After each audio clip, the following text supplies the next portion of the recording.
είναι τόσο γνώριμος για μένα ως μπουζουξής, αλλά και τόσο άγνωστος.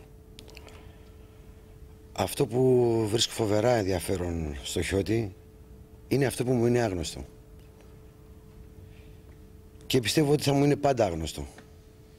Ίσως είναι τα μάτια των μπουζουξίδων. Ο Χιώτης τότε μάλιστα είχε επηρεαστεί από την jazz της δεκαετίας του 30 και μάλιστα είχε επηρεαστεί από τον Τζάνκο Ράινχαρτ που έπαιζε με τον Στεφάν Γκραπελί, τον βιολιστή αυτόν, τον περίφημο. Και έτσι ο Χιώτης δηλαδή αφομοίωσε αυτά τα στοιχεία στα μέχρι τότε ακούσματα που είχε. Αυτό είναι το σημαντικό.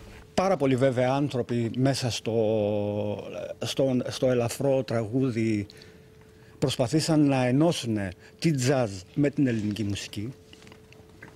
Αλλά ο Μανώλης Χιώτης και σαν κιθαρίστας που ήταν, είχε μελετήσει jazz, οπότε πέτυχε μια κάποια ένωση της jazz με τη λαϊκή μουσική.